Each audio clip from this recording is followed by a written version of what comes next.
Members, the next item on the order paper is the second stage of the Sign Language Bill. Before I call the Minister, I advise members that interpreters are present today to provide simultaneous translation of this debate into both British and Irish Sign Language. And that's very welcome news. I now call the Minister for Communities. I beg to move. Thank you, Minister. The second stage of the Sign Language Bill has been moved. In accordance with convention, the Business Committee has not allocated any time limits on the debate, and I now call on the Minister for Communities to open the debate on the bill. Minister.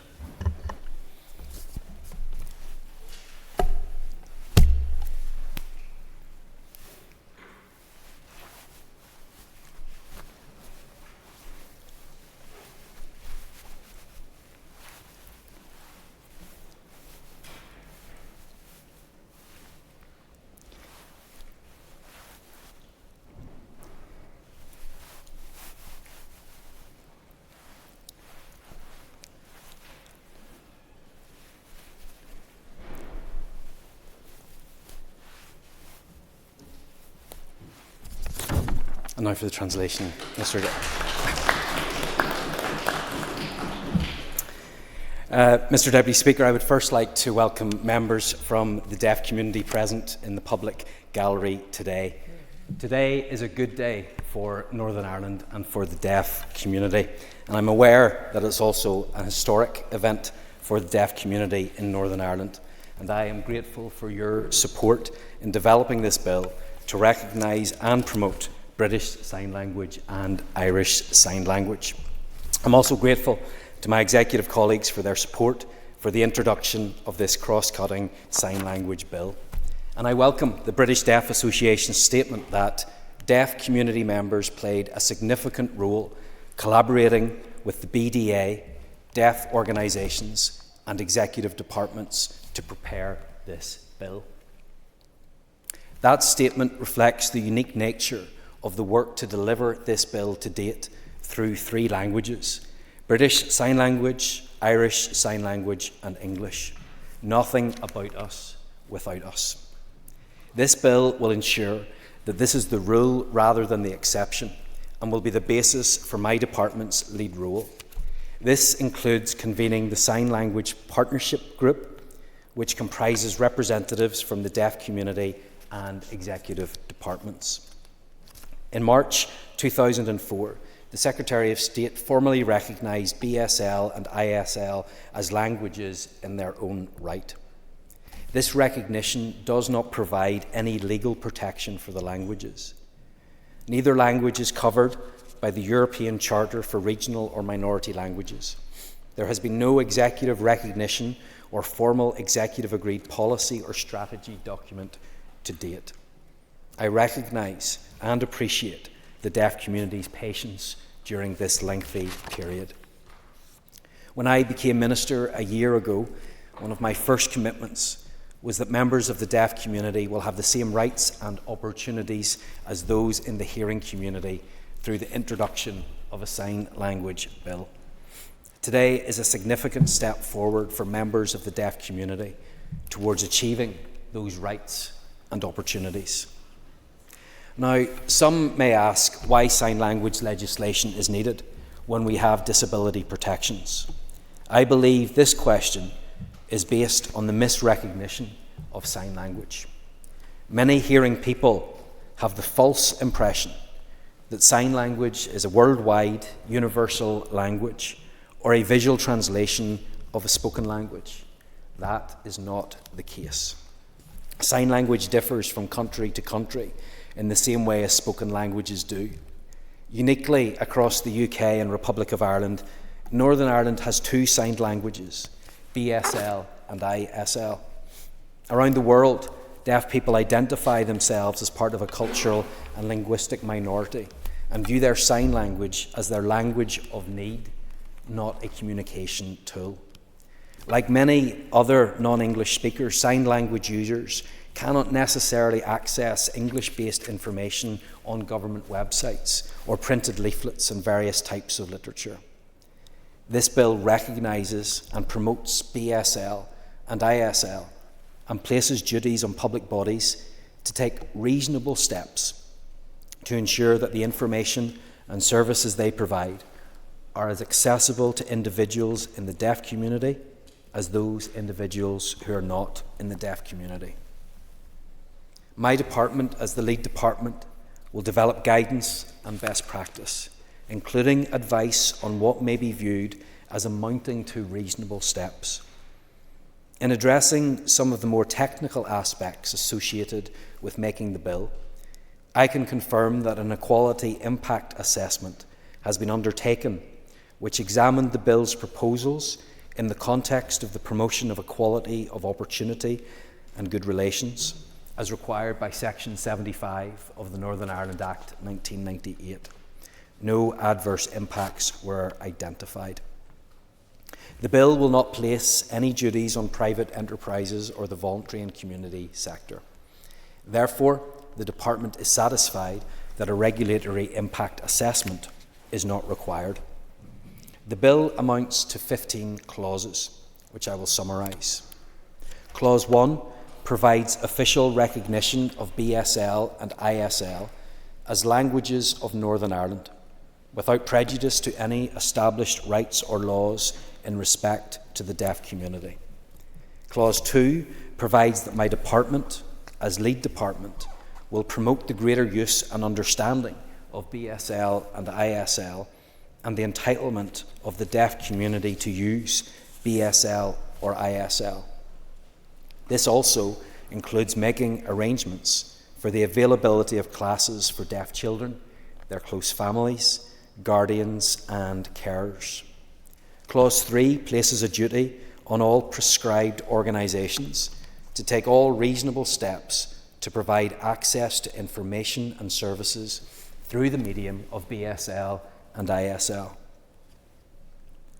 Clause 4 provides powers for the Department for Communities to make regulations that will set out all public bodies that will be subject to the duties set out in Clause 3. Clause 5 provides that the Department must issue guidance of which all prescribed organisations must take account. Clause 6 provides that the guidance referred to in Clause 5 should address issues of best practice. Clause 7 provides that the Department provides the Department powers to make regulations in respect to the bill. Clause 8 provides that such regulations must be consulted upon and laid before the Assembly. In Clause 9, the Department of Communities must prepare a report evaluating the impact of the bill within 5 years of the bill's commencement and every 5-year period thereafter. In Clause 10, the Department for Communities must, by regulation, make a scheme for the accreditation of either or both teachers of BSL or ISL or interpreters of BSL or ISL. Clause 11 provides the definition of members of the deaf community for the purpose of this bill. Clause 12, for the purposes of this bill, defines the different forms of BSL and ISL, including the tactile forms used by some deaf-blind people. Clause 13 defines everyday reliance on BSL or ISL as referring to someone who relies, wholly or substantially, on BSL or ISL by necessity or for convenience in the course of everyday activities. And in clauses 14 and 15, we have the commencement and short title. If this bill attains royal assent, secondary legislation would then be required to implement and commence the provisions of the Act. I am aware that the success of this legislation is dependent upon an infrastructure of support for the deaf community, particularly through the building of interpreter capacity to deliver on access to services, which begins with access to information about those services. Therefore, my department continues to fund accredited BSL, ISL courses across Northern Ireland from Level 1, beginner level, which, as members will have seen, I'd certainly consider myself at that end of the scale when it comes to my sign language, to Level 6 degree equivalent, a necessary pathway to qualification and registration as interpreters and translators to support future legislation. Foyle Deaf Association in Londonderry is nearing completion of its interpreter training programme, funded by my department, with successful BSL ISL students due to register as accredited interpreters in the near future. In partnership with the Ulster Society for Promoting the Education of the Deaf and Blind and Queen's University Belfast, my department has co-developed and launched a new Deaf Sign Language Studies programme based in the Centre for Translation and Interpreting at Queen's. And this is co-founded by the Ulster Deaf Society, which is particularly welcome. This programme will support the aims of this bill and includes a 2-year MA in Sign Language Interpreting at Queen's University Belfast, comprising BSL and ISL students, both deaf and hearing. This will further boost interpreting and translating capacity to address both current pressures and to contribute to the expected increase in demand associated with legislation. It also provides opportunities for academic study and research development into deaf and sign language issues. At Clause 2, I referred to making arrangements for ensuring the availability of classes for deaf children and their close families, guardians and carers to learn or to improve proficiency in BSL or ISL. This remains a priority for me. My department currently invests over £250,000 in a variety of family sign language courses for deaf children, their families and their professional support network. I recently visited Action Deaf Youth, a local deaf charity which supports deaf children and their families to build a strong foundation in early literacy, language acquisition, communication and peer interaction. I witnessed the great work that they deliver to support deaf children and their families and how vital early access to sign language is to them. And the children even taught me some sign language, in particular some colours, which I am happy to share with other members later on.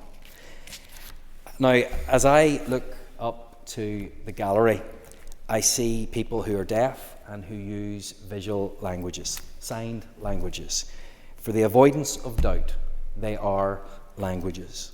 For too long, they have experienced social exclusion, rooted in accessibility barriers, communication challenges, and negative societal attitudes. This bill seeks to remove those barriers for them and for future generations of the deaf community, including those deaf children I met at Action Deaf Youth. In conclusion, Mr. Deputy Speaker, I believe that this bill is something that we can all support. I would urge all members to get behind it today, and I commend this bill to the House. Thank you, Minister. I call the Chair of the Committee for Communities, Colin Gildernew. Gormayagat, Lascan Corlia, and also to welcome and acknowledge all of the activists today, and on behalf of the committees to state that I welcome very much the second stage of the Sign Language Bill. The committee received a pre-introductory briefing from officials at our meeting on the 6th of February and was pleased that the Minister was then able to introduce the bill last Monday. It's a great honour for me to stand here today on behalf of the Committee for Communities to speak in support of the second stage of the Sign Language Bill. This is a momentous occasion for the deaf community in the North, who have waited with extraordinary patience, resilience and determination for this legislation to become a reality. This bill has been long awaited, and its journey has been one of commitment, advocacy and collaboration. And I have to say I agree with the Minister that not only are these languages, but they are beautiful, expressive and important languages which we should nurture and value. The committee is looking forward to engaging extensively with the deaf community, their advocates and representative organisations, and we understand already that the contributions made up to this point have been invaluable. In June 2024, the committee hosted an event in the Long Gallery, attended by many members of the deaf community, which reinforced the immense need and demand for this legislation. The positivity and determination of that event still resonates strongly with us today. It's been a long journey since 2015, when the then Minister for Culture, Arts and Leisure, my own colleague Caroline Killen, announced plans to publish and consult on a framework for sign language. And when published in 2016, this included proposals for legislation for BSL and ISL. I'm sure we can all agree that the deaf community has been very patient in its wait for this legislation to finally arrive, and we hope the bill breaks down the barriers that often stem from a lack of understanding and recognition of sign language and the unique needs of the deaf community. For far too long, deaf people here in the North have faced barriers to accessing essential services, educational opportunities and public life. Language is the foundation of communication and inclusion, yet Irish Sign Language and British Sign Language have both lacked the formal recognition and support that they deserve. This bill is a transformational step towards breaking down those barriers, providing formal recognition for BSL and ISL, and ensuring that sign language users have their linguistic and cultural rights respected. It provides for official recognition of BSL and ISL as languages with equal status, a statutory duty on prescribed public organisations to take reasonable steps to make their services accessible to sign language users, a commitment to promoting the use and understanding of sign languages, including greater access to sign language education for deaf children and their families, and a framework for accrediting sign language interpreters and teachers, ensuring professional standards and capacity building within the sector. This bill moves beyond disability legislation, recognising that sign language is not just an accessibility tool, but a core aspect of cultural and linguistic identity. The Committee for Communities has already received an overview from officials in preparation for moving forward. At our 6th of February meeting, we heard directly from departmental officials about the fundamental aims of the bill. It was made clear that the deaf community had expressed to them that disability legislation alone is not the appropriate framework to protect and advance their linguistic rights. The Committee welcomed the clarity that this bill will provide for public bodies, ensuring that services are truly accessible, inclusive and equitable. The Committee also commend the extensive co-design process that has shaped this legislation. The Sign Language Partnership Group, established in 2008, has worked closely with the deaf community for over 15 years, ensuring that this bill reflects the real lived experiences and genuine needs of the community. It was good to hear that the Sign Language Bill will address all these issues. Members were also pleased to hear that the Bill team has worked closely with deaf organisations that specialise in the delivery of early years family sign language courses. This is to ensure that funded courses will move fully online with full support for deaf tutors, and that the Department's funding supports learning from signed play for babies and toddlers to accredited qualifications ranging from NVQ Level 1 for beginners to degree equivalent Level 6 for parents of deaf children, in order to provide them with a linguistic skill set to help their deaf children acquire signing in the family home, in just the same way as hearing children acquire spoken language in their family environment. So, moving on then to committee stage, if the bill is supported by Assembly today and proceeds to committee stage, committee plans to engage directly with key stakeholders and examine whether they are content and whether any amendments are necessary to strengthen its provisions. Committee heard that the British Deaf Association and other stakeholders have emphasised the need for ongoing investment in interpreter training, public service accessibility and early years education. This must be a living piece of legislation, evolving to meet the changing needs of the deaf community. Committee noted that the bill is making provision for monitoring mechanisms, requiring the Department for Communities to report every 5 years on the implementation of this bill. The committee, Acharja, will scrutinise the proposals closely, ensuring that any proposed commitments can be met and that the deaf community will see real and tangible benefits from this. So, to conclude my remarks as Chair of the Committee, Ceann, this is a historic and long overdue moment for the deaf community here in the north of Ireland. It is about fairness, inclusion and recognition. The Committee for Communities stands fully behind the principles of this bill and supports its progression to the committee stage for further scrutiny. To all of those who have fought tirelessly for this day to come, thank you. Your advocacy, resilience and vision have made this possible. I look forward to working collaboratively to progress this legislation, ensuring that it delivers real and lasting change. So now I'll make a few remarks just briefly as Sinn Féin spokesperson, Ceann Comhairle. On behalf of my party, I very much want to welcome the introduction of this bill. It has been a long road with many frustrating delays and doubts about when, if ever, we would get to this point. But the resolve and fortitude of the deaf community was unwavering, and only through their tireless campaigning did we get here in the end. The bill will ensure that both Irish and British Sign Language are recognised as the vibrant, living languages that they are.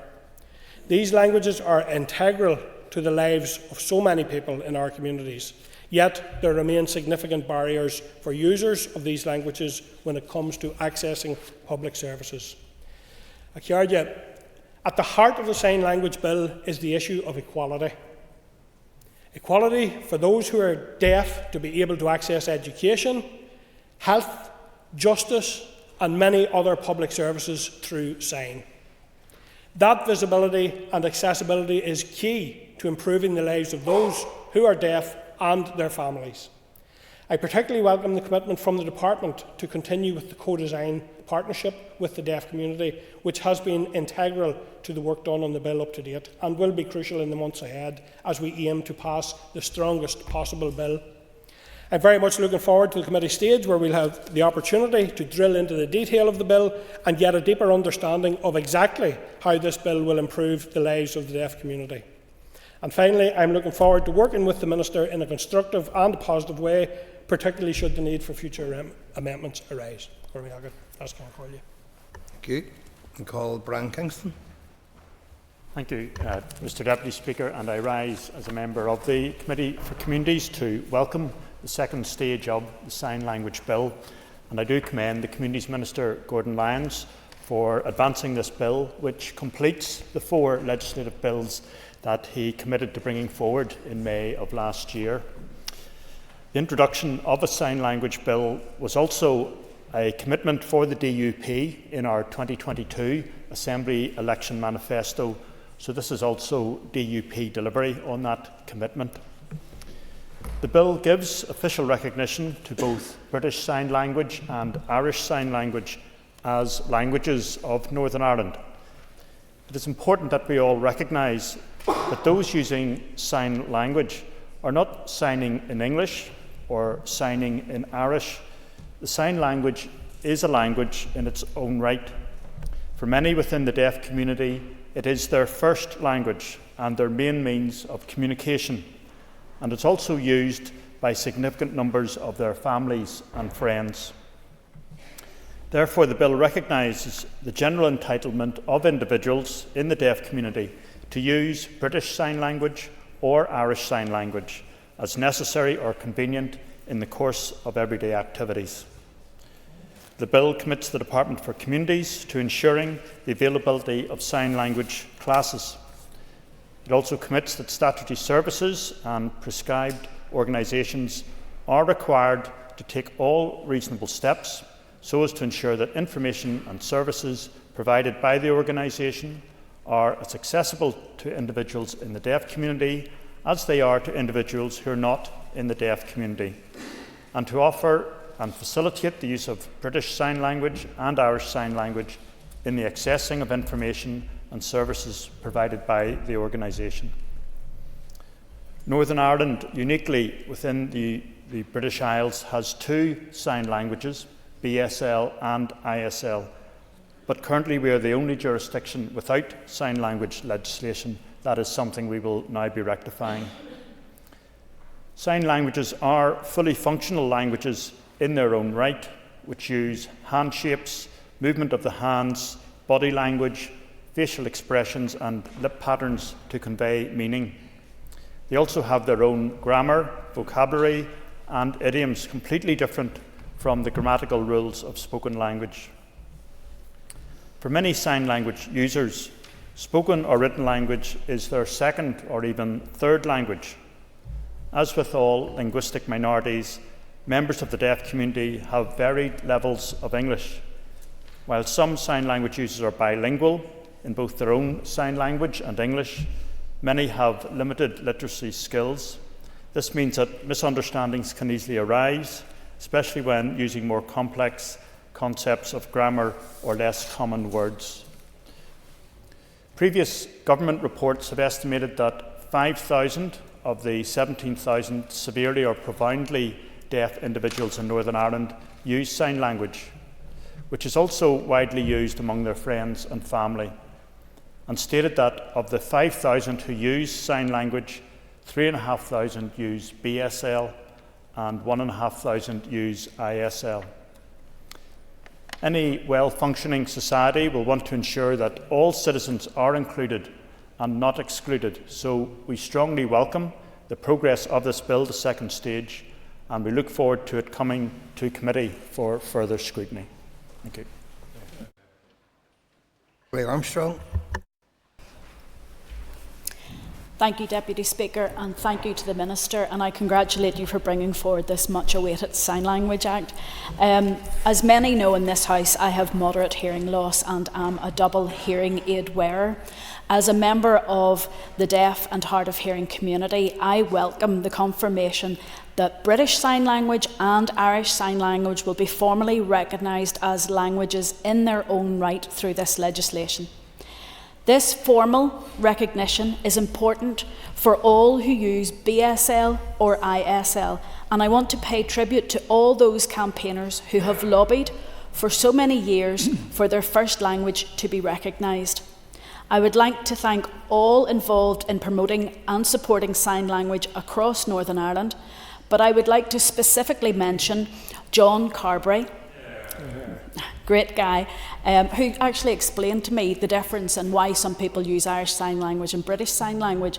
Years ago, people were sent to Dublin to go to school and therefore learned Irish Sign Language, whereas in more modern times, a lot of young people have been sent across to England to learn or to go to school, and they have British Sign Language. So thank you very much, John, who I've met on many occasions and who is so encouraging and so helpful to those of us in the community.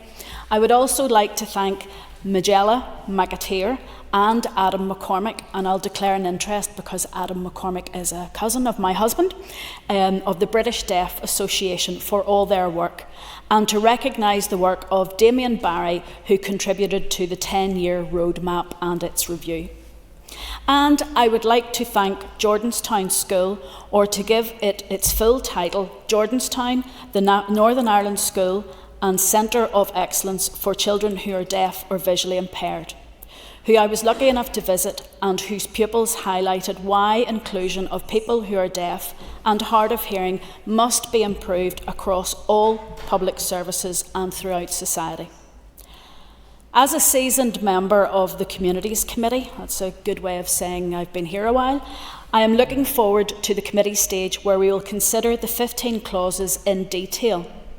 But today, for this second stage of the Sign Language Bill, I wish to raise some queries about the main principles of the bill.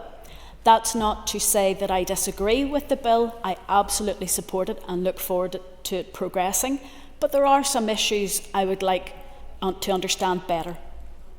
In Clause 2, it proposes that it is the lead department's duty to promote greater use and understanding of BSL and ISL, and includes an obligation to provide for the availability of classes for close families, guardians and carers to learn or improve their proficiency in BSL and ISL.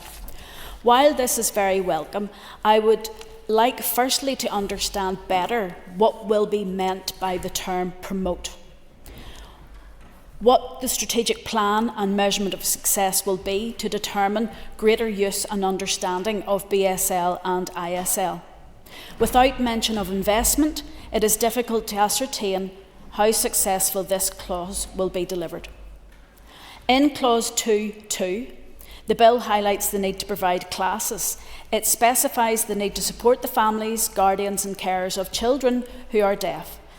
I agree that we should provide much more access to learning, but I would have preferred a more holistic approach to sign language classes to ensure all of society are better able to communicate with people who use BSL and ISL.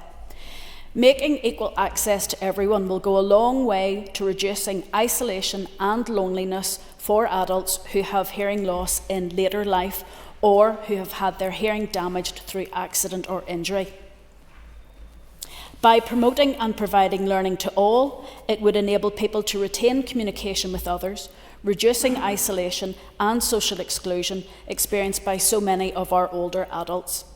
During a briefing to the committee, officials did point out that classes would be open to everyone. However, by specifically naming support for families and carers of children, it doesn't convey that to me in the bill. In Clause 3, it uses the term prescribed organisations, not proscribed. That is something completely different about banned terrorist organisations, but prescribed organisations. And I did raise this with officials. I have to say this terminology is unusual. It is difficult to locate a definition of the term prescribed, and the bill does not specify clearly enough who these organisations will be. In order to ensure every organisation required to take reasonable steps and understand that they are included under this legislation, I will need to know more than what has been provided to date. I'm a great believer in keeping things simple and transparent, and I may consider an amendment if it could improve the clarity in this regard. Under Clause 3.2b, it provides a get out of jail for organisations that have taken account of affordability matters when determining how their respective circumstances comply with the provisions of the bill. I don't believe affordability is an acceptable excuse for failing to provide sign language communications. If an organisation is required by law to recognise sign language as a language of Northern Ireland, then they should have made provisions to ensure communications are available in the languages of Northern Ireland. So I look forward to drawing out more detail about this section during the committee stage. While Clause 4 confirms all departments of government are automatically included in regulations and a list of prescribed organisations will be included in regulations, as explained earlier, there does need to be a clear rationale as to who appears on the list and who will not. I feel the reference in 4.4 to persons or groups exercising functions of a public character is too loose. For example, will a privately owned care home, or a private domiciliary care provider, or a charity-operated nursery be required to offer or facilitate sign language? In Clause 5, the bill confirms guidance will be provided, and that guidance will be developed in consultation with the prescribed organisation and at least one person or group appearing to the department to be acting on behalf of the deaf community. While the intention of the proposed clause is not to exclude people who are deaf, it would be more user-friendly to include a requirement to co-design and co-produce guidance with an appropriate cross-section of people who use BSL and ISL. I believe it would be helpful for all the guidance, all that great work and the reviews of the guidance to be laid before the Assembly. I would also like to know the process should a prescribed organisation not provide reasonable steps in line with the guidelines produced. Who will people who are deaf raise concerns where the guidance has not been followed, or if the guidance does not meet need? What penalties or repercussions will there be if the guidance is not followed by a body that is listed in the regulations? Moving to Clause 7, I am concerned that as the lead department, communities will not be able to confer specific functions on Northern Ireland departments as outlined in 7.3a. This is disappointing, as it would be progressive, for example, to require education to provide a GCSE or equivalent in sign language, or for health to ensure sign language interpretation is available in labour wards when a woman who is deaf is giving birth. I have an example of a family recently who used sign language, who were not provided with communications in their first sign language or in their first language, BSL, while giving birth. The lack of availability of an interpreter meant this family had a very traumatic experience. If staff had access to training and the ability to use sign language, it would have been a more inclusive experience. I would like to know if the Department is prepared to include in Clause 9 the publication of an executive sign language strategy and action plan to ensure that the report outlined in Clause 9 can be scrutinised against set objectives by the Assembly and the public. Finally, while I have gone into some detail on the clauses, I have done so as I believe we have the opportunity to deliver legislation that will create a more progressive and inclusive society for people who are deaf or hard of hearing, and especially those who communicate through BSL and ISL. And I look forward to hearing from the Minister later and to working on this legislation during the committee and future stages. Thank you. Robbie Butler.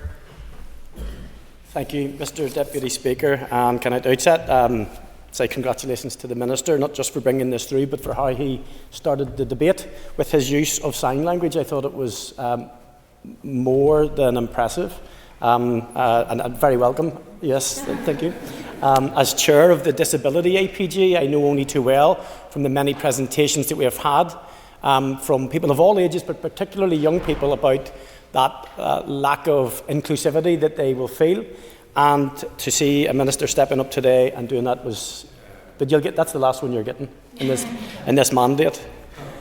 And thanks to those in the public gallery and those activists who for many years have wrestled with us, whether we've been here or not, to try and bring forward legislation which should hopefully bring tangible change to their lives. So I welcome this moment, and particularly at this early stage. And I know it is only the second stage, but as Kelly Armstrong has already outlined, it is imperative on us to not just give each other the pats on the back, but that we do add a level of scrutiny and deliberative, proactive engagement on all of these matters.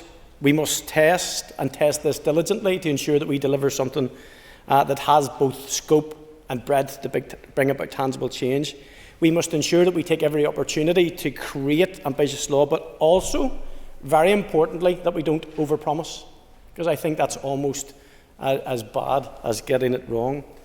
That's why today I will seek some clarity to measure the ambition and listen for assurance, hopefully from the Minister, that this legislation will deliver real transformative change, particularly for deaf children and young people and the wider deaf community here in Northern Ireland. Because, as I've said, for too long, our deaf community has faced real barriers to full participation in society. So this bill does present a chance to right those imbalances, but we must ensure that it's not just well-intentioned words on a page or great speeches, that the bill has teeth and the bill will impact on their lives.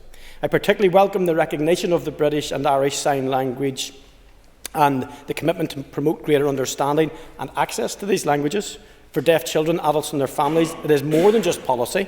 It's about dignity.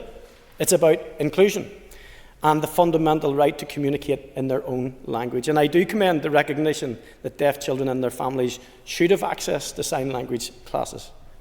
But I asked the Minister in this regard, will this be fully resourced? And I think it's the point that the member has already made, Kelly Armstrong. And I know it's early, but I think we need to ensure that we, in our compressed mandate, deliver on what we can, that it's widely available and that it's accessible to all families, regardless of income and geography. And there are a number of assessments that we can make. I would like to ensure that it's rural-proofed and that it is also prosperity-independent, that it is not just those who live in our cities or our well-populated towns, but those who live in our rural communities and those who find themselves maybe not with just as much money to access services are not left behind at any point. Because good intentions will mean little if families who desperately need these classes cannot access them. Public bodies must be held accountable for ensuring that sign language access across all areas of deaf children's lives, whether that's in education, healthcare, social services, or everyday interactions with government. And this bill must guarantee that sign language is embedded as a right and not an afterthought. The National Deaf Children's Society has made it clear that access to a language-rich environment from birth is critical for deaf children's development, whether in communication, learning, forming friendships, or participating in their communities. It's not just about schooling, it's about lifelong inclusion. And we have debated many, many times about the first 1,001 days in any child's life. And I would suggest that if any child has an additional difficulty or a disability, that is picked up at the earliest stage, and that we don't wait and we don't delay in getting those necessary supports in place. We all know that legislation is only as strong as its implementation, so I'm going to ask the Minister a number of questions. Will this bill be backed by the necessary funding and resource to ensure it is more than just symbolic? What mechanisms will be in place to monitor its success and listen to the experiences, particularly of deaf children, young people and their families? How will we ensure that teachers and interpreters are appropriately accredited and registered so that quality is not compromised? And are we going to ensure that we measure the outcomes for deaf children in later life, that they do absolutely get all of the employment opportunities and all of life's wonderful offerings? These are not just technical questions. The answers will determine whether the bill delivers real change or simply sets aspirations that are never met. And we need to be clear about the stakes. There are at least 1,600 deaf children in Northern Ireland today, and more than half have a mild or moderate level of deafness. The vast majority, as we know, attend mainstream schools. And yet we also know that deaf children in Northern Ireland are more likely to experience mental health issues than their hearing peers, around 21% compared to the 12% in population. And that's not an accident, sadly. That's as a result of systemic barriers, isolation and a lack of support. Minister, this bill has the potential to be a lifeline and to ensure that no deaf child is left struggling because they cannot fully access their education, their community, the health system or their very own future. So if we get this bill right, we will be doing something more than just passing legislation. We will be correcting an inequality imbalance that has persisted for too long. We will be giving more than hope to deaf children and their parents, and we will be legislating for their future, for their success, for a society that truly values them. And if the Minister, I'm sorry I'm not on the Communities the committee for this one. I really would like to be part of it, but I'm sure when Andy's back we'll be working collegiately to assist you with this bill. So thank you. Mr Deputy Speaker. Colin McGrath. Mr Deputy Speaker and Minister, while many people might say that you're not a class act to follow, I have to disagree and say that your opening of this debate has been something that can send a real message of hope to people that this place counts. I will say, if you think that your understanding of sign language was basic, I think we could have a conversation later about who's got the most basic, for I have no understanding at all. But I am delighted on behalf of the opposition to be able to stand up and support this bill. It's what this building should be doing. It's what we are employed to be doing, but regrettably it's something that we often aren't doing. So when we get an opportunity to be able to legislate, it's critically important, and this is something that is actually really exciting to be able to support, because we just know how much good that it's going to bring to people, how it's going to help people, and why just essentially it's the right thing to do, and that makes it a lot easier to be doing. I think, to recognise many of the points that have already been made, that the legislation is recognising and promoting both British Sign Language and Irish Sign Language, that it's placing duties on organisations to ensure that their services and information are accessible to those who use both, and that is very important. And putting that into the context that there are over 3,500 people here who use British Sign Language as their first language, and 1,500 who use Irish Sign Language as their first language, it underscores the important and critical need that we have for this bill that's going through today. Deputy Speaker, language is essential to all of us. It's part of how we communicate with others, it's how we express ourselves, and it's an integral part of our own identities. To those who are deaf or hearing impaired, following the debate here present today, they can take heart knowing that at long last, Northern Ireland and the Northern Ireland Assembly recognises their language. In approaching today's debate, I want to place a focus just on two areas. The first is that of support for families. If and when this bill passes, it will be essential that families who use sign language as their first language have equitable access through publicly funded services to the early support they need to develop language and communication for their children. This is crucial to reducing the lifetime of disadvantages that deaf children currently face, and it will transform outcomes for the better. I recently met with an organisation, Auditory Verbal UK, who detailed to me that those children who are deaf or have hearing impairments, if they avail of the early interventions that are available, 80% of them will have educational outcomes similar to their peers. And it's remarkable because the opposite of that is that if they don't get that support, they end up lagging behind and they're not getting the same opportunities as the other people in their peer group. With a small investment, I think it's around £80,000, staff could be trained in delivering this auditory verbal intervention, which would be able to address that imbalance. And if we ask, and I've written to the Education Minister and to the Health Minister on this, if we balance up the cost of the interventions afterwards, if we don't provide that support, it just becomes one of those issues that we regularly mention in this place. If we put the support in at the beginning, it makes all the difference for the young person in this case, the young deaf person. It's important that they get the best opportunity that they can for their life journey, but it also makes absolute sense in terms of the interventions that will be required. So I would maybe ask the Minister if he would consider working alongside the Education and Health Ministers to see, it's just £80,000 for the whole of Northern Ireland, maybe across a couple of departments, how that support might be forthcoming and how that might help to add to that support. The second point I would make is around the availability. It's a small issue, but I think it signifies a slightly bigger issue. And it's the point that I would make around availability for those who are deaf or hearing impairment for accessing the news. Recently, BBC and I ended their long-standing practice of having a signed news roundup at the end of their lunchtime broadcast.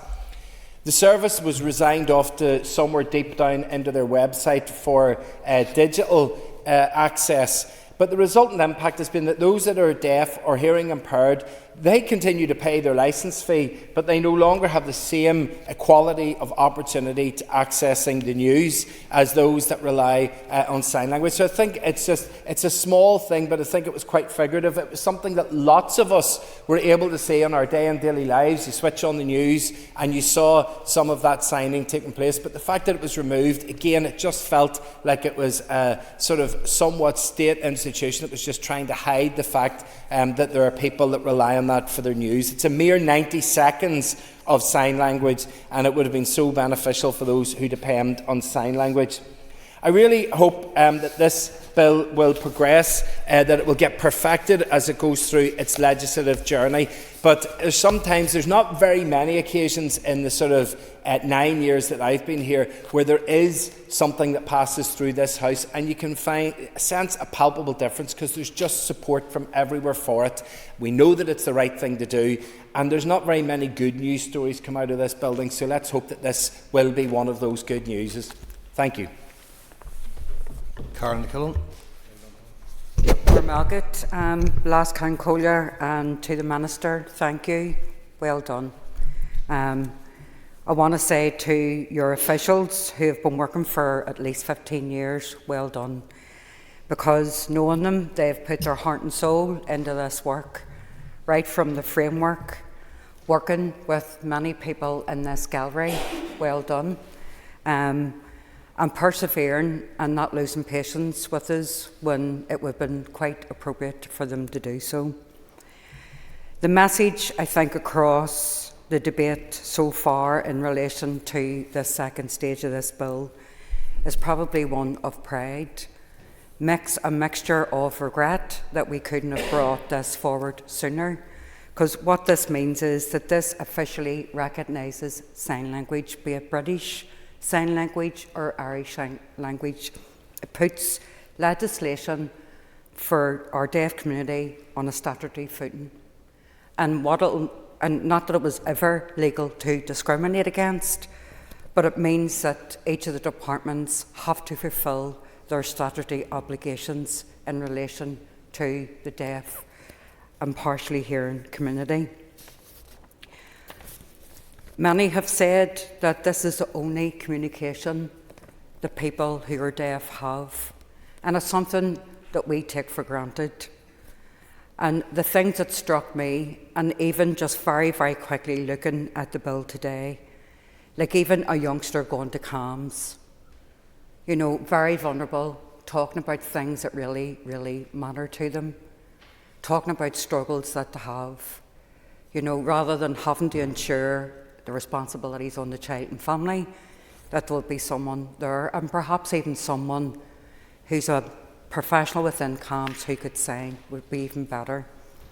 Children and young people who have to go through family court when there's a divorce and have to talk to a guardian, then I would like to see that facility brought as well. We have to think where children and young people are and bring the services to them, regardless where the services are. For the adults, I hope that you see your work in this bill, and particularly this second stage, and if there are amendments, it's only to enrich and enhance this bill to make it better, and I believe that will be the case across the board in this place. But certainly to the adults, I want to thank you for your perseverance and indeed for your dignity in ensuring, because this is all very personal, this was about someone's child, someone's spouse not having access to the things that we take for granted. So of course it's very personal. But I hope for you all that you will feel that this bill that the Minister and his department are bringing forward is reflective of what you've been campaigning for a long, long time. And in the past, the consultation that occurred in 2021, and some of the young people from the National Society for Deaf Children reported a real impact that this legislation would have.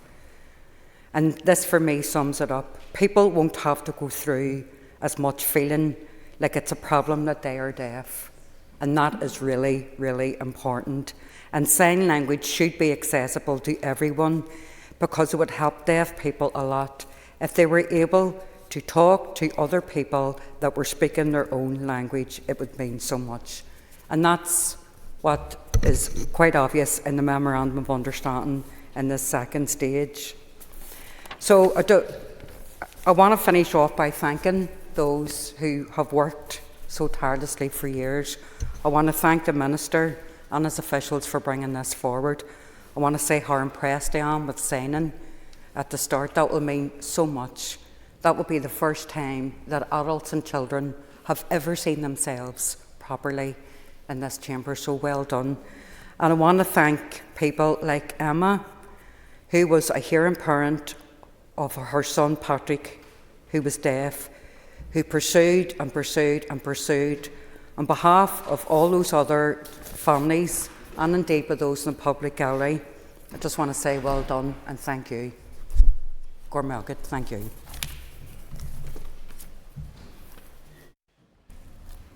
Cheryl Brownlee. Thank you, Mr. Deputy Speaker. And after the conversation today, I feel so privileged to contribute to this debate. Today, we mark a significant moment for our deaf community here in Northern Ireland, the introduction of a sign language bill. But this bill is not just a bill. It is the result of years of tireless campaigning, advocacy and collaboration between government and our deaf community. It is a statement that sign language is valued, that it is recognised, and it is protected as a language of Northern Ireland. For decades, the deaf community has fought for official recognition of their language. Today, we take a significant step forward, ensuring equal access to information and services for sign language users here in Northern Ireland. The principle guiding this bill has been clear from the outset. Nothing about us without us. And I am so pleased to see that the Department has worked hand in hand with our deaf community to co-design the policy, ensuring that this bill reflects their needs, their lived experience, and of course their rights. This bill has been a long time in the making. Work began as far back as 2004, and it was finally on the 23rd of January 2025 Minister Lyons formally secured executive approval for the introduction of this bill.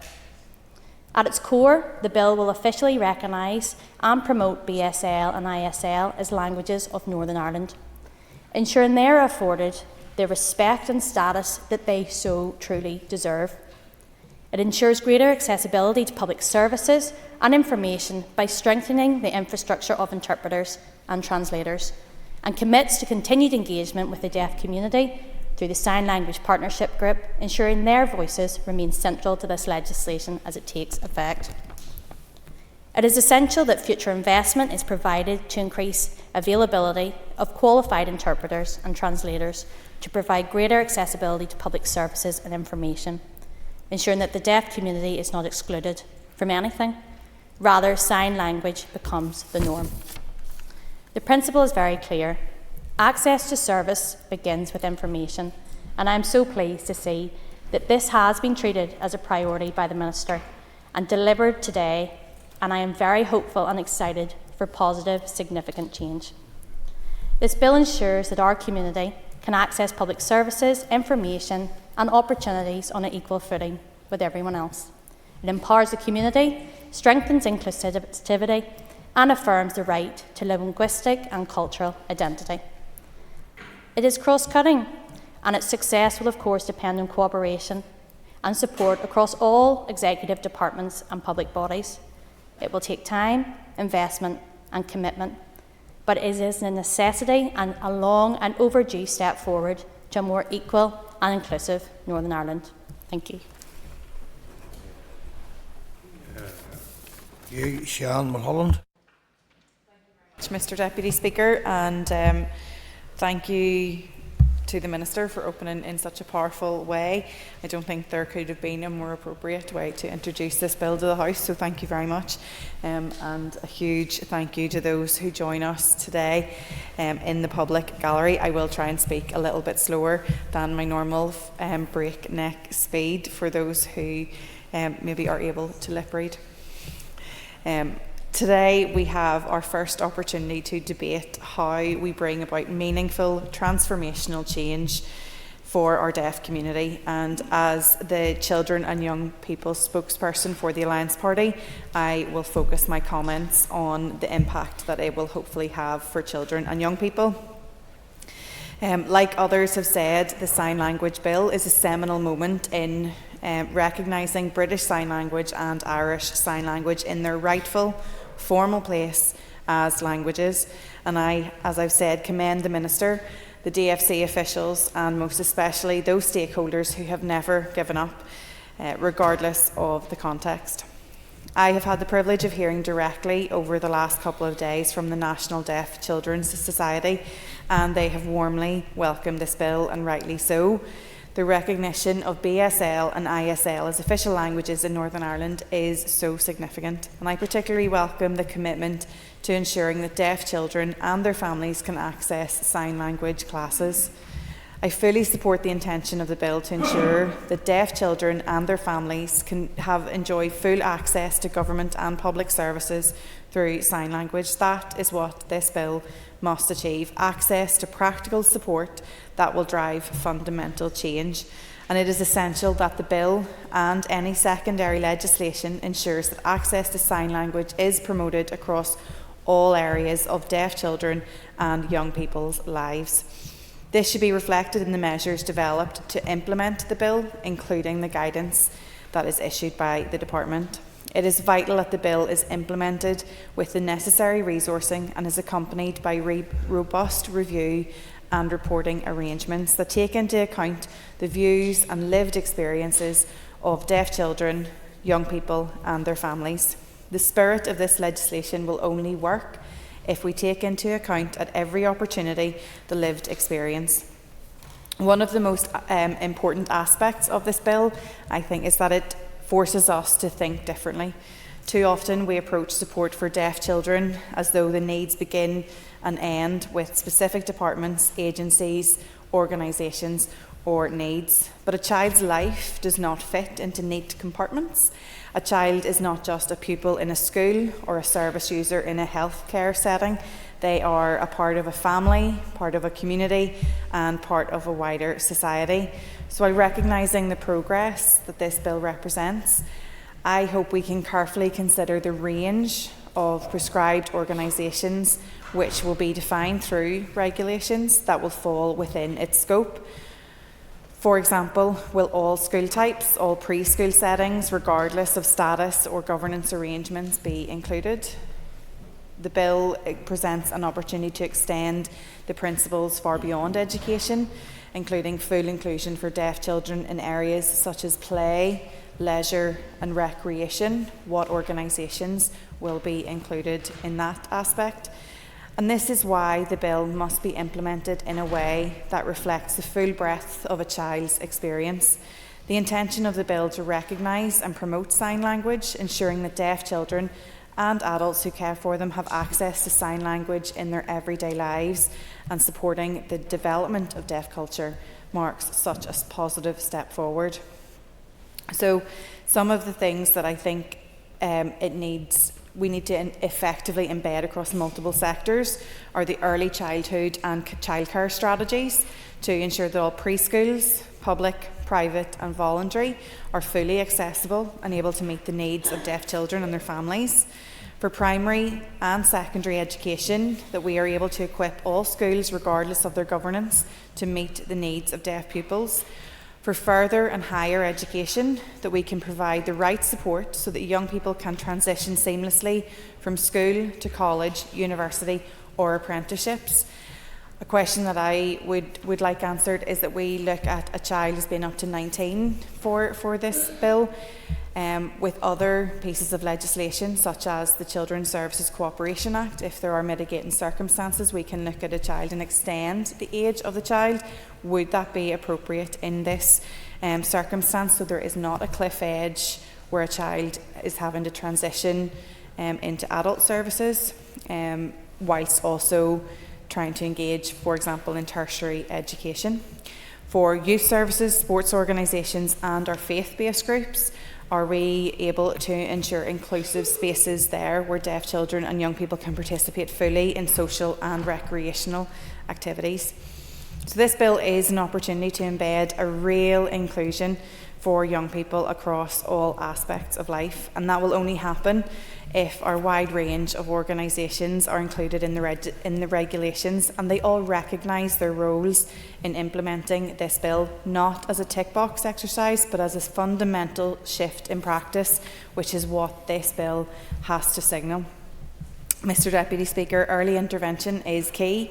Deaf children have to have access to a language-rich environment from the very start, whether that's BSL, ISL, spoken language or a combination of both.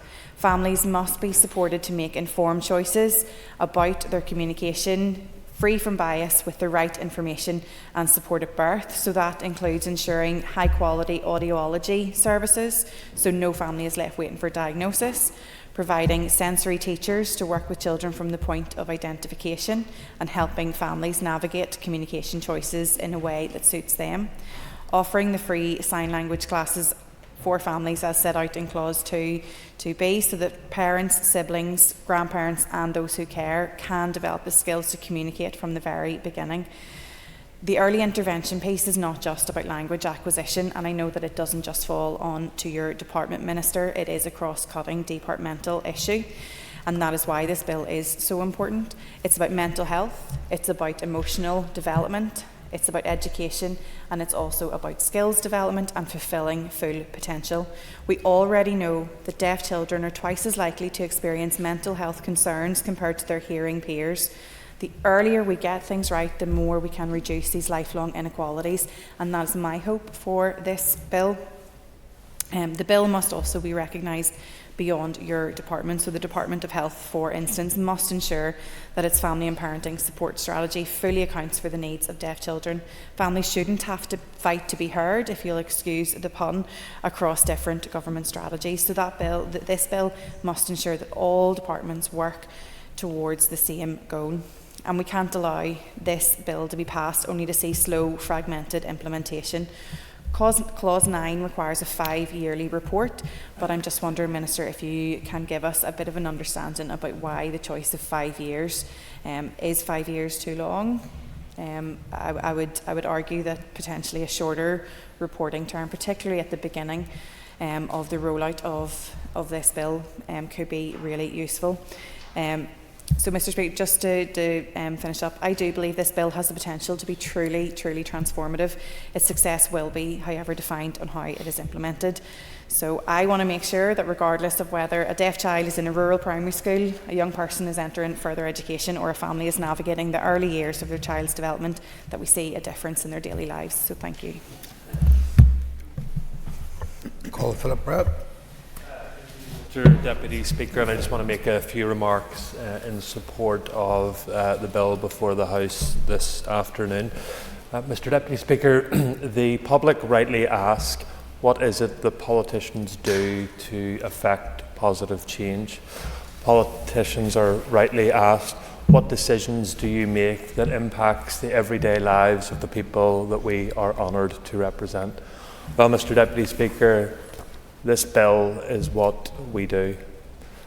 This Minister has come forward with proposals which will fulfil the obligations set upon all of us, that we make legislation that impacts the very people which we are honoured to represent. Each and every day, Mr. Deputy Speaker, I am honoured to be a representative of the people of North Belfast in this place.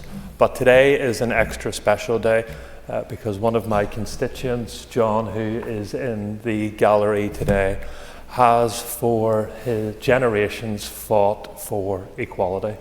And today the provisions laid out in this bill deliver that true equality for people here in Northern Ireland. And I want to take this opportunity to put on record my heartfelt thanks to the dedicated campaigners who have rightly forced each and every one of us to the position that we are here today. They have sought not just to get legislative change for them, but for the next generation who will come after them, to ensure that they will not be denied the access to basic services that they experienced. The true equality is delivered, and the proposals put forward by the Minister, I believe, do go important role in doing that. I am often critical of the Communities Minister, particularly when he doesn't deliver projects that I want in North Belfast. But I must put on record, Mr. Deputy Speaker, my heartfelt thanks to him also. When he was appointed to this post just over a year ago, he made a commitment to the people of Northern Ireland that he would bring forward this bill, and that is exactly what he has done. In my conversations with some of our guests here this afternoon, what they expressed to me, Mr. Deputy Speaker, was the fact that this is an executive bill, that this has been agreed by the four main political parties has meant a huge amount to them. And having speakers from all corners of this chamber re-emphasise their support for these proposals and the scope of this bill is something that they are greatly appreciative of. To each and every one of them, they have helped us to right a wrong, they have helped to deliver genuine equality, and they have helped move the Northern Ireland legislative process to a better place. I do just want to pick up a couple of points contained within the bill. Firstly, when the Minister is winding, if he could give an indication of the ongoing consultation that he and his officials would have, not just with the very dedicated members of the Communities Committee, who no doubt will come forward with important questions and proposals, but also of proposed service users, so that we can ensure that we have a bill that is fit for purpose.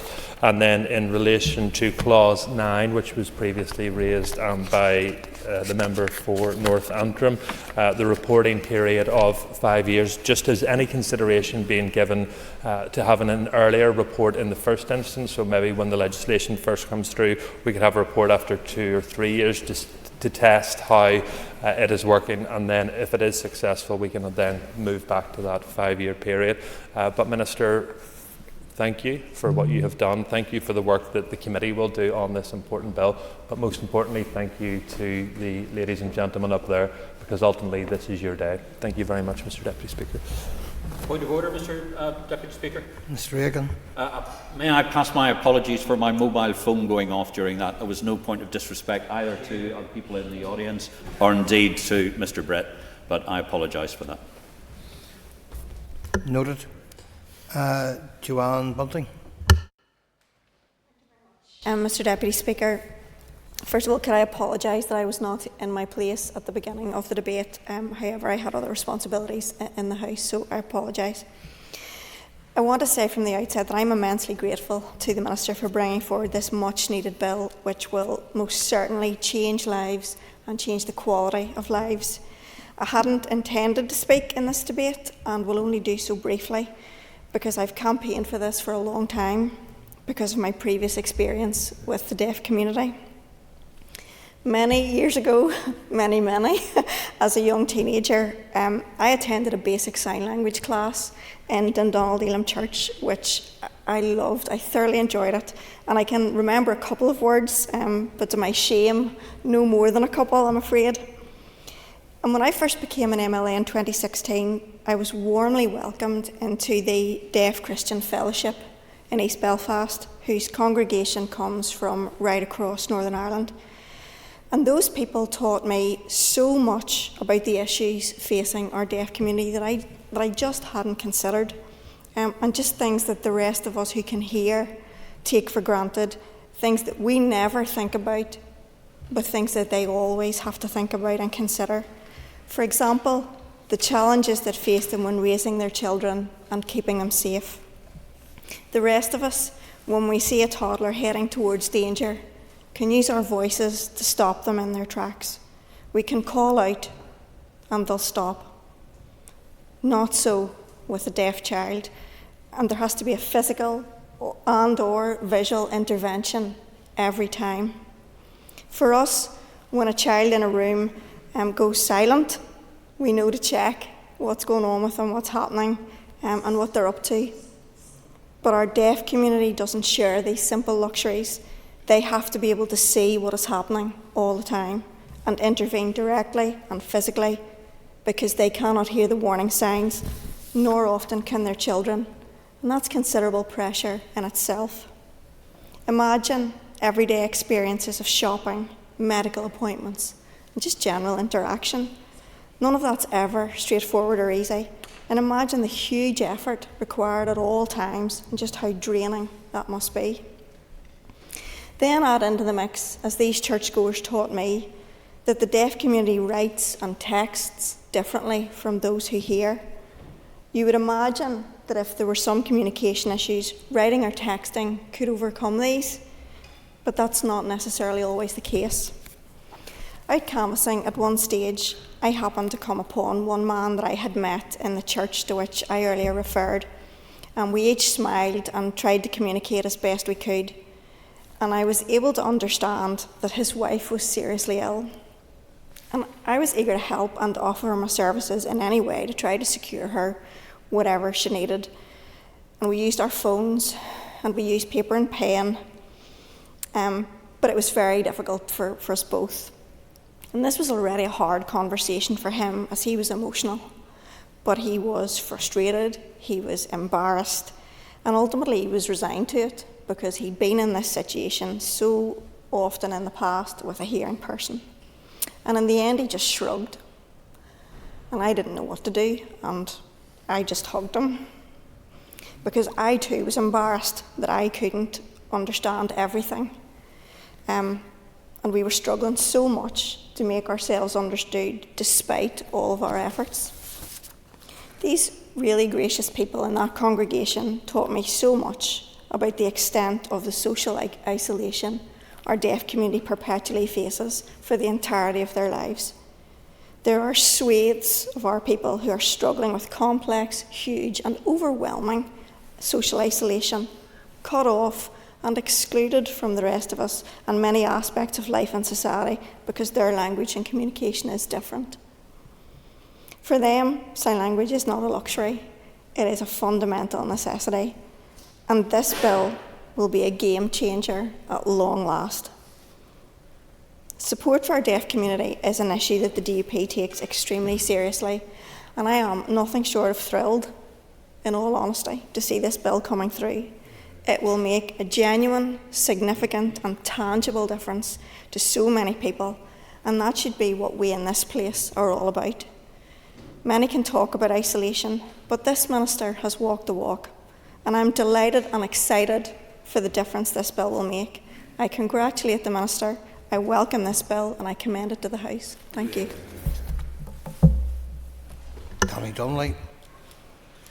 Mr Deputy Speaker, like other colleagues, I rise in support of the Sign Language Bill at its second stage, and I want to thank the Minister and his department for the work they have done to date in developing this vital piece of legislation. And like others in the House, I would congratulate the Minister on his demonstration of his knowledge of sign language at the start of this debate. As my Alliance colleagues who sit on the Committee for Communities have outlined, there is more work to be done, and I look forward to seeing the further development of the bill through its committee and consideration stages. I also welcome the progress of not only this bill but previous bills such as the Justice Bill and the Agriculture Bill, which passed their second stage at the end of last year. It is encouraging that we, as MLAs, are fulfilling our roles as members of the Legislative Assembly by debating and passing legislation.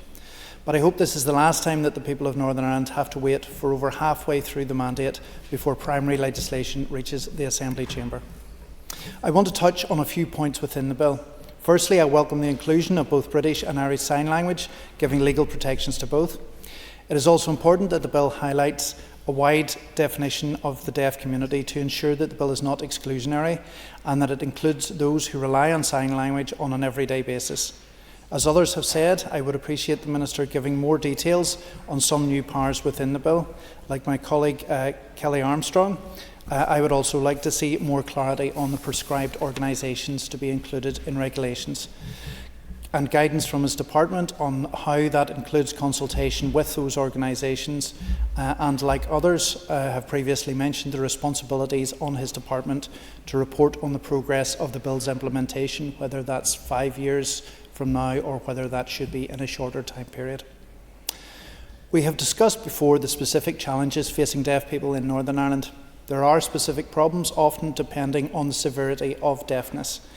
For example, within our education sector, 77% of deaf children attend mainstream schools, often with no support or acknowledgement of their specific challenges. As previously acknowledged, there is also a higher rate of mental health conditions among deaf children in Northern Ireland, with 21% reporting at least one condition, compared to 12% of hearing children. This bill is an important step towards beginning to address these unacceptable inequalities, but I would like to ask the Minister how this bill fits within his departmental objectives and, more broadly, the objectives of the disability strategy. I know there are very knowledgeable and experienced organisations meeting with the department in respect of the disability strategy. I have met with many of them myself, and I would appreciate more detail on how this bill progresses the strategy.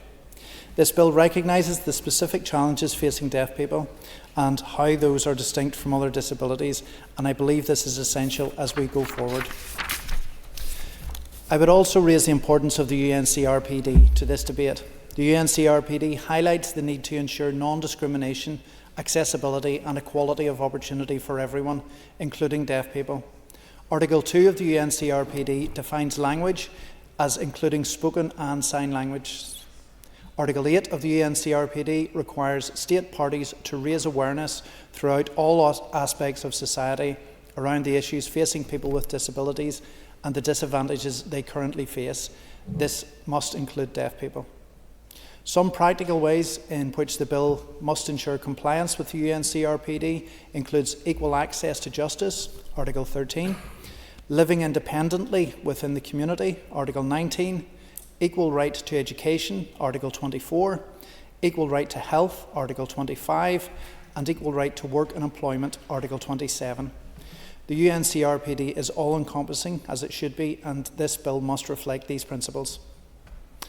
The Minister and other members may be aware I hope to bring a private member's bill which seeks to introduce a new due regard principle on public authorities in respect of the UNCRPD and its obligations. It's currently out for consultation until the 11th of March. Improving the lives of people with disabilities must be a top priority for all members of this Assembly, and this bill represents an opportunity to reflect this through adopting the high standards of the UNCRPD. Could I ask the Minister in his winding remarks if he could tell us the extent to which the UNCRPD has been a consideration in the development of this bill, and if not, how the Minister will take the opportunity over the next few months to incorporate these principles into the bill. To conclude, Mr. Deputy Speaker, I want to take this opportunity to welcome the bill, to acknowledge the work of the Minister, his department and the committee to date, and to encourage him to take on board the suggestions from myself and my party colleagues. Today we are seeing how the Assembly should be functioning and how it should always be functioning. I look forward to this Assembly carrying out its key legislative and scrutiny roles on this and many other bills to come over the next 2 years. Thank you. Thank you. That concludes our speaker, so I now call on the Minister to conclude and wind up the debate on the motion. Minister. Thank you, Mr. Speaker, and can I sincerely thank all of the members who have contributed to the debate and thank them for their remarks. I'm thankful to the Chair of the Committee and the contributions from other members of the Committee and other members in the Assembly.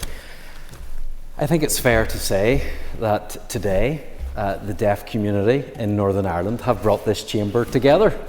There have been so many positive comments that have been flying about. It's been like a love-in in here, but I can guarantee you, though, it will last all of 5 minutes. But for that period of time, you have brought us together, and we are very, very thankful. And I have to say, Mr. Deputy Speaker, that it was really great to see everybody here today, but in particular, a short time ago I looked up and there were some children who were there, who were laughing, they were smiling, and they were signing to one another.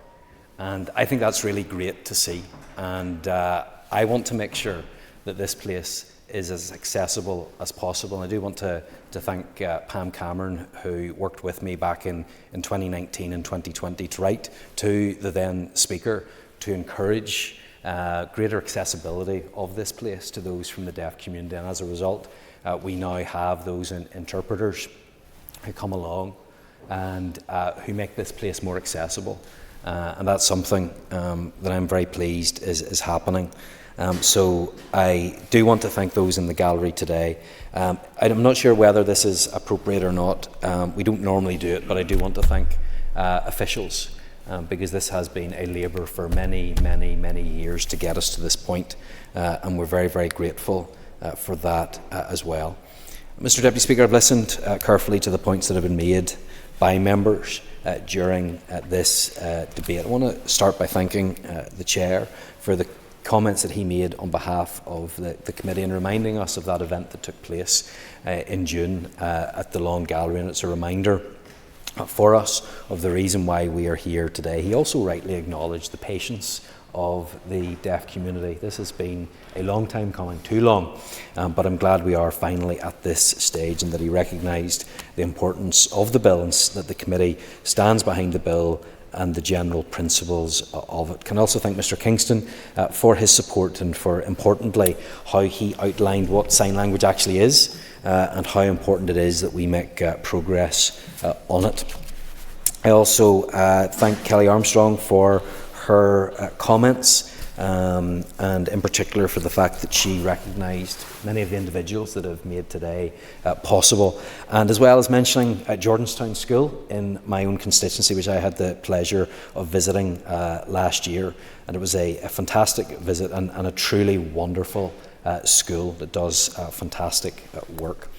I'll say at this stage she asked a number of questions. I hope that she is supportive of the bill in terms of the general principles. She has a number of questions. Those will be answered through the process, and we're happy to address those. But just to address some of them now, she's particularly asked, what does promote actually mean, and if I can give a definition of that. Well, we will be producing best practice and guidance. That's going to be co-designed alongside the deaf community through the Sign Language Partnership Group. And I think that she'll find with so much of this bill, in terms of the bodies that it applies to, in terms of the best practice, in terms of definitions, that will be done alongside the deaf community, because I think it's particularly important that their views are noted in this regard. She'd asked particularly about how this would be measured. That would be done through the 5-year review. It will be an independent report, in collaboration with departments and the deaf sector and the Sign Language Partnership Group. A number of members had raised the issue of 5 years. That was to give time for the legislation to bed in and to properly review that. However, I'm more than open to considering amendments to that, or perhaps looking at what we can do 1, 2, 3 years in, rather than a full review, although that can be considered. We could also look at the possibility of doing an initial report. Perhaps that could be an internal one as to how this is working, but I hope those that are at the gallery and watching online today will see this is actually part of the legislative process. We don't just present something on the table and decide whether we say yes or no. We debate, we try to make improvements. I'm happy to do that. In terms of the prescribed organisations, again, that will be something that we will do in collaboration with the community and other interested stakeholders. She did make a comment in relation to cost, and I understand where she's coming from. We don't want to make the cost a barrier, or to use that as an excuse. However, I think there are some examples of how it might not be necessary for us to provide certain services in certain circumstances. Take, for example, some of the announcements that as ministers we make. I'm sure that the deaf community might like to have the interpretation of some of the significant announcements that we make in this House. What my colleague, Mr Given, has been doing in relation to the Northern Ireland Childcare Subsidy Scheme, or what I have been doing in terms of the Winter Fuel Payment Scheme. With no offence to Mr Muir, but potentially the Radioactive Substances Fees and Charges Schedule 2024, which the Minister released last year, maybe isn't just as high up the public agenda. So it's about a balance. It's what's reasonable. Not all information needs to be provided. What's the key information that improves that access to public services? So that's what we will be looking at doing. I've mentioned about the need for us to ensure that we do liaise closely with those who are going to be most affected by this. And in terms of penalties, there's not necessarily any penalties attached to this bill. However, it is a statutory duty to comply, and there will be avenues of redress, as always, if people fail to meet their statutory duties. I can also welcome the comments from Robbie Butler. He said that the legislation needs to deliver real transformative change. I absolutely agree. I have no intention of passing a bill that just says sign language on it. It actually needs to make a difference and make sure that we have access to information and to public services. He also importantly mentioned the importance of rural proofing, and someone that represents a rural constituency. That's something that I'm interested in as well. When I went to Deaf Action Youth, I met with those who travelled a long distance from Cookstown actually to avail of those services, and I'm hoping that through the provisions that we can put in place, that we can actually extend those services out beyond Belfast. And he mentions the need to properly accredit those, and that will be covered in the bill, those who will be interpreting as well. Mr McGrath was very positive.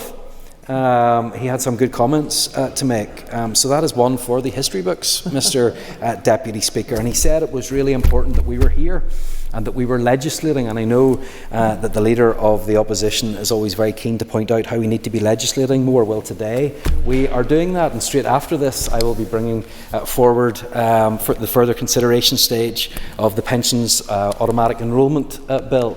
And I've already brought forward the Defective Premises Act. So there you have lots of examples now of how I am bringing forward legislation. But he is right to mention it is good that we are making this legislative change today. I'm more than happy to work with colleagues in the Department for Education and the Department of Health, as he outlined.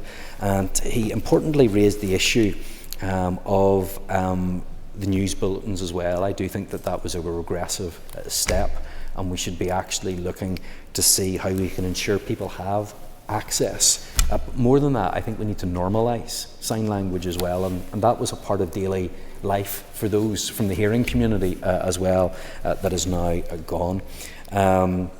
Carolyn Clone is no longer in her place, but I certainly agree with what she has said in relation to the work of officials and the deaf community and their perseverance over the last number of years.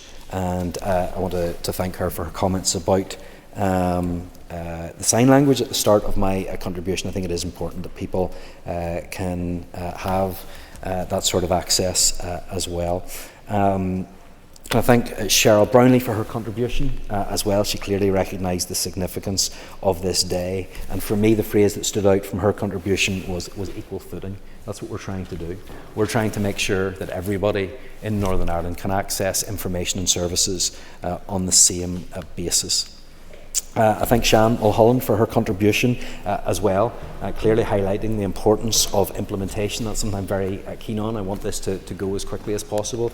Great if we can have the bill in its place, but we need to make sure that we have the follow-on from that as well. In terms of schools, whether schools will be included, well, that of course will be a decision that will be made when we look at the prescribed organisations, and that will come at the time. But she rightly mentions as well the shift in practice that we need and the importance of early intervention, something I think we do and are responsible for in this department, and early intervention in whatever area can make a real difference. Mr. Brett talked about the real impacts that we can have in this place, and I certainly think that we can. I think today is a good example of that, and he's sitting beside Mrs. Dodds, who introduced the parental bereavement leave and pay bill that I was also able to take through the Assembly, and I think those are two good examples of how we can make a difference in Northern Ireland. Mr. Brett then went on to say that he is often critical of me. He's never been critical to my face, so maybe he's saying that to someone else, because he's always telling me what a good job I'm doing, Mr. Deputy Speaker, but he is an excellent advocate for his constituency. He always brings me issues which I endeavour to help him with, but I very much appreciate the kind words that he has, and he's right. Today is a good day for Northern Ireland, and it is further delivery, which is what we want to see in this place. And he's absolutely right on the consultation as well. We will be engaging with service users, and that's very, very important. Can I thank Joanne Bunting for her contribution as well, for the history of her involvement in this issue. And I think that the story she told and that personal experience, I think highlights so much of what we are trying to fix today. The embarrassment, the shrugging of the shoulders, because they were just so used to the isolation that comes with that. And that's what we want to change. We want to make sure that people have that access to the information and to services. And in doing that, we can make sure that we deal with the isolation that so many people so often feel. And in relation to Danny Donnelly, I welcome the fact that he has welcomed what we are trying to do here today. He made a number of other points I will come back to him on directly. But yes, the objectives of what we're doing in this bill line up to the objectives that we have within the disability strategy and the wider ambitions of the department as well. But it is important to note that what we do here is different from some of the other equality legislation that is in place. So, Mr. Deputy Speaker, before I conclude, I want to return to my reasons for bringing this bill forward. The deaf community advises us that disability legislation is not the appropriate instrument to ensure access to information and services through linguistic and cultural recognition. The Sign Language Bill does this. They advise that disability legislation does not support the promotion of the rights of the deaf community to develop deaf culture. The Sign Language Bill does this. They advise that disability legislation does not, through the promotion of BSL and ISL, provide for classes for deaf children and their families. The Sign Language Bill does this. The social exclusion of sign language users is a pervasive issue that affects their ability to participate fully in society. And despite sign language being a legitimate and rich form of communication, a language, many deaf individuals continue to face significant barriers that hinder their involvement in everyday activities. Moreover, societal attitudes often contribute to the exclusion of sign language users. Misconceptions about deafness and sign language can lead to discrimination, stigmatisation, and a lack of awareness regarding the capabilities and contributions of deaf individuals. And this can result in limited opportunities in the workforce and hinder their overall social integration. So in summary, the social exclusion of sign language users is a multifaceted issue rooted in accessibility barriers, communication challenges, and societal attitudes. And to foster an inclusive society, it is essential to address these challenges by promoting awareness, providing resources, and ensuring that sign language is recognised and valued as an integral mode of communication. The Sign Language Bill does this. This bill tells us that BSL and ISL are languages. When we accept this, we can then foster that inclusive society to ensure sign language users can fully participate in it. And we can address those feelings of isolation and frustration I previously referred to.